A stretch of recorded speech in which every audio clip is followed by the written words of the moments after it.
সকাল শুরু হতে না হতে কাম নিয়ে ব্যস্ত হয়ে পড়তে হয়। এই মাছগুলা শুক্রবারে কিনে নিয়ে এসেছিলাম। এত ভিড় ছিল, মাছই কিনতে পারিনি। 2-3 পদের মাছ আর 2টা মুরগি নিয়ে দৌড় মারতে মারতে চলে আসছি। এখন আসার পরে ফ্রিজে রেখে দিয়েছিলাম। আজকে সকালবেলা সব বের করে এখন সব কাইটে কুইটে পরিষ্কার করে নেব। আসসালামু আলাইকুম বন্ধুরা, তোমরা সবাই কেমন আছো? আজকেও আবার নিয়ে আসলাম একটা তোমাদের জন্য ব্লগ ভিডিও বানাতে আমার খুবই ভালো লাগে। তোমাদের সঙ্গে নিজের মনের কথাগুলো শেয়ার করতে পারি।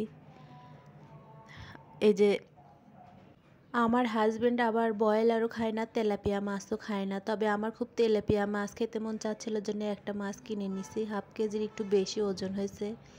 এই মাছটা কিনে নিয়ে আসলাম। আর ব্রয়লারটা কিনে নিয়ে এসেছি বিকালবেলা নাস্তা টাস্তা তৈরি করে খাওয়া যায়। পরে আমি ওই মুরগির মাংসের একটু দিয়ে ছোলার ডাউল দিয়ে রান্না করে নিলাম রাত্রে রুটি দিয়ে খাওয়ার জন্যে। আর এখানে এই যে পুঁইয়ের ফল কিনছি, পুঁইয়ের ফল আলু আর সিম দিয়ে ভাজি করছি। অনেক দিন পরে এই পুঁইয়ের ফল ভাজিটা খেলাম, খুব মজা লাগলো। আর এই তো এই মাছ তো আমার হাজব্যান্ড খাবে না, পুরা 3 পিসে আমারই খাইতে হবে।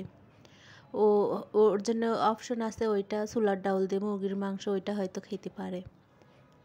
এদিকে কাজ করতে করতে আমার খিদা লেগে গেছে। সকালবেলা কিচ্ছু খাওয়া হয়নি, শুধু একটা ডিম সিদ্ধ খেয়েছিলাম।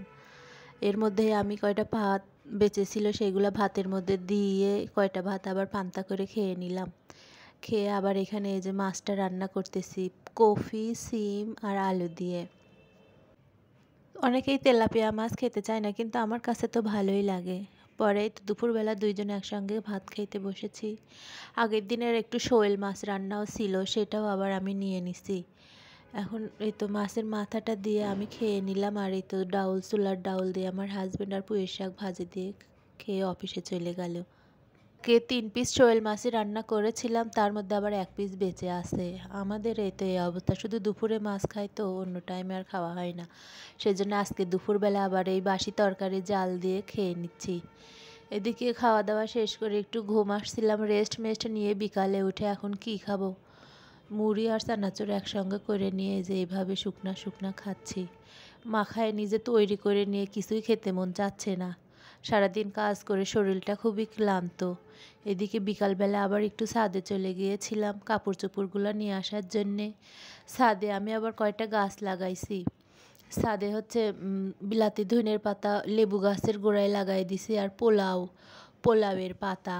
একজন আমাকে চাইছিলাম, ওদের বাসায় নাকি আছে, তাই জন্য ও আমাকে এই গাছটা দিছে।